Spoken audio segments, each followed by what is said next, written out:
My issue is this deeply embedded belief that I have to work hard to get done what needs to be done. Well, harder than anybody else. Turns out to be a valid belief, doesn't it? It does. Very self-fulfilling. That's the trouble with those beliefs. They just keep proving themselves right over and over again. So when you start there by acknowledging, well, I'm making this so then what? Then what? How do you get to a place that's different than you expect? That's the question of all questions. Abraham, how can I get to a different outcome than the one I expect? And the answer is you can't. Yes. Expectation is your point of attraction. Yes. So then what occurs to you? Well, if what I expect is what I'm getting, and what I'm getting and expecting are not what I want, then what's the next logical question to ask? How can I change my expectation? Yes. How can I...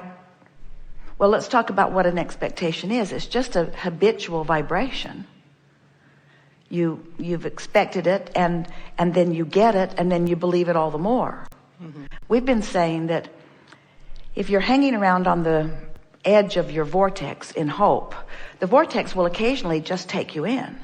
And once the vortex takes you in, it will give you something that you want to believe. And once you begin believing some of what you want, then it takes you in frequently enough that you begin to know it. So it seems logical, to us at least, that when you understand that it's expectation, and you know that your goal is just to shift expectation, when we put it into the term shift vibration, does it make it easier for you to hear? Because shifting expectation is not easy for most people. In other words, if we say we're going to help you change your beliefs, most people go, oh, maybe I don't want to change my beliefs. I've worked hard at gathering them. I think it's the pivoting point. I think because I understand that I am setting myself up for this. I understand it's my vibration, my expectation. I get so engrossed, enmeshed in it that... Here's what's going on. We've been talking about this, but what you've just said will make this a really easy answer for everyone to hear. So we talked about it earlier, when you're outside the vortex trying to fix things up.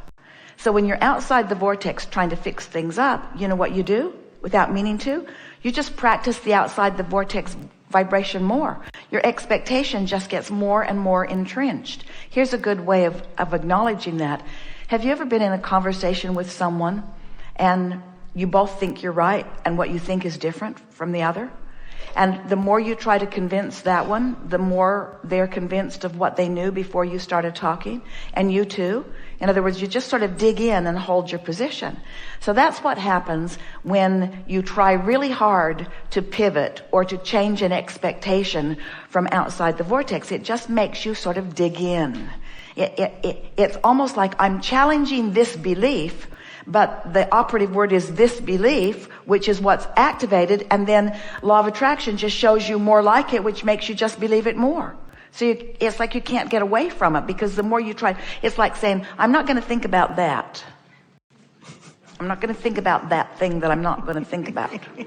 I'm not thinking about that thing anymore. I'm not going to think about that. I'm not going to think about that. I'm not going to think about that. But you can't stop thinking about that. And the more you think you're not going to think about that, the more you're thinking about that, because it's what's active. So what we're talking about is deactivating one vibration by activating another. And here is by far the easiest way of going about that. Picture a cork bobbing up on the surface of the water, and let's call that no resistance, pure positive energy.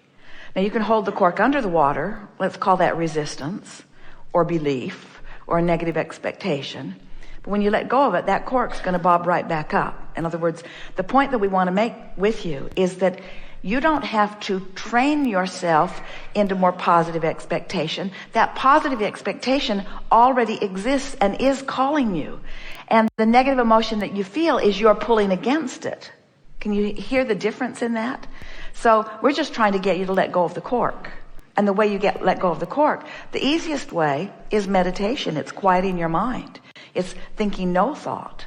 But earlier today, you may have heard us say, we've been saying it a lot lately, we want you to discover yourself in the vortex rather than trying to get in the vortex. Just say, occasionally I go in and I don't even know how I got there. I'm just going to discover myself when I am there and then milk it more.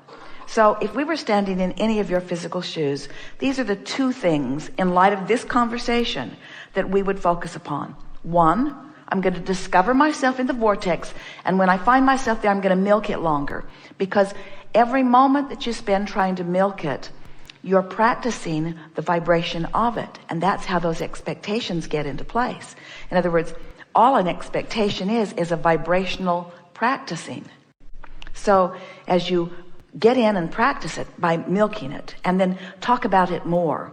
Jerry and Esther had a wonderful weekend last weekend, and Esther is milking it for everything she can. She's talking about it, looking back at the pictures of it, talking about it, thinking about it, retracing her steps up to it and through it. In other words, when you have a wonderful thing that you have recently or even a long time ago experienced, and you milk it for the vibrational practice, let's call it for the vibrational practice.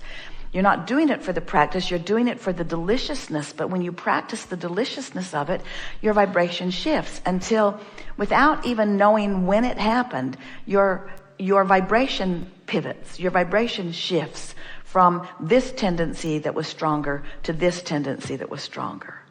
Have you ever watched a tug of war with 6 big men on one side of the mud pit and 6 big men on the other side of the mud pit, and they're both pulling with everything that they have? And a lot of times it's just, you can't really tell which way it's going to go. And then all of a sudden, one just gets a little bit more momentum going and over it goes. It's sort of like that. It's like just practicing until the tendency is just more that than that. That really is all there is to it. And I think I've got it backwards. I love what I do. I have fun doing what I do, and I get excited about it, and I start getting into it, and it seems like it grows and it grows and it grows until it's now gotten control of every aspect of my life. And so I start pushing back. No, I don't want to do it that much. And then I pull back, and then it starts. Well, that's getting the nice fun thing again. about this balance that you live in. In other words, it's like you like to eat a good meal, but if you were told you can't do anything else, you want some balance. And so it's like you live in a house with not enough closets, you want more closets. You have too much to do, you want more freedom. You have so much freedom, you're bored, you want more to do. You have too much to do, you want more freedom. It's just this constant. But the key to it is to care enough about how you feel that you're making more of your decisions from inside the vortex, and then it doesn't go so far before you pull it back into balance. Does that make sense to you? Yes, it does. Yes, it does. In many ways, we're making too much of all of this. But the reason that we do is because most of our physical friends are oriented completely toward the physical, to observing what is manifested, and therefore to let what is dictate or dominate their vibration. And when you decide that you're going to be a deliberate creator, then you decide that what is no longer what's going to dominate your vibrational patterns. You decide that alignment, that feeling good, is what's going to dominate or dictate which thoughts you choose. And once you consciously make that decision, then every moment in your experience becomes easier, because it's sort of like sitting in front of a television and there's already something on, and you just sit down and accept it. Do you ever do that? Or is the first thing you're doing is reaching for that remote to find something that is more pleasing to where you are in that moment? But imagine not having access to the remote, and someone comes in and says, "Why are you watching that?" And you say, "Because it's on." Do you like it? Not really. Do you Find it interesting? No, not really. Well, why do you keep watching it? Because it's on. Well, why don't you watch something else? Well, because it's on. And it sounds absurd and like we are maybe even exaggerating, but we're really not exaggerating that much. From the way, why are you thinking about that? Because it happened. Why are you thinking about that? Because it's in front of me, because it's an issue. It's an issue that's active, and therefore I think I have a responsibility to examine it. And we say, your responsibility, we don't use that word much, or at all, unless we are mocking you. But if there is any way to apply responsibility, it's to aligning with who you really are.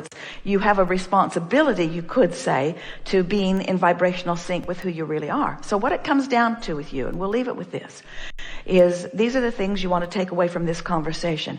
I'm going to do all of my efforting from inside the vortex, just for a little while. All of my deliberate thinking and scripting and planning, I'm going to do from inside the vortex, which means I'm going to be feeling great when I ponder anything. And what you'll begin to discover, you can take an issue and that takes you outside the vortex every time you think about it. And you can be inside the vortex all milking while you're there. In other words, I feel good for this reason, or for this reason, and for this reason, and for this reason.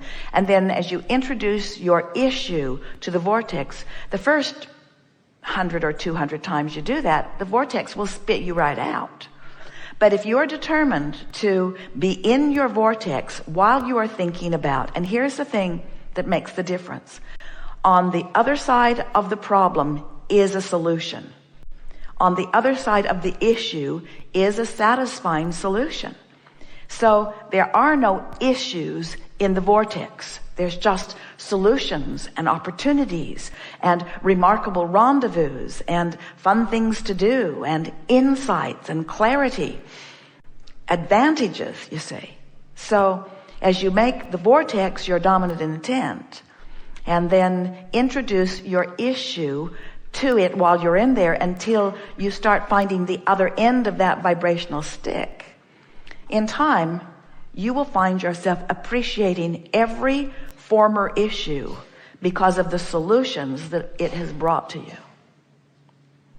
We are never concerned about where you are in relationship to what you want, because we know unequivocally that you can get from wherever you are to wherever you want to be. But this was a particularly delicious experience because we felt the flexibility, if you will, of your vibration and your willingness to rendezvous with us in new places. Many of the words that we said are the same as those that you may have heard before, but the intensity of them and the bumping into yet a new place was extremely satisfying here. It feels to us as if, for the most part, you are accepting the reality of this vibrational reality. And the next thing that's about to take place for you is that now that you've accepted the reality of this vibrational reality, it will show itself to you in more vivid ways, just by knowing that it exists. What you can expect over the next few days is insight about things that you've been wondering about, maybe things that weren't even active here today, because you have had, as a result of your participation here, whether you sat in the hot seat or not, a vibrational shift. And that vibrational shift means that everything that you focus upon from this point forward, as long as this vibrational shift is active within you, will yield you a different outcome, some slight and some great, that you have received before. You're going to notice some relationships will have shifted dramatically as a result of this brief conversation that we've had here today. Our strongest enthusiasm about what's taken place here today is that you have been reveling in the vibrational altitude, so to speak, of the frequency of your inner being. And what that means is you've been allowing cellular communication throughout the day in a way that you usually don't.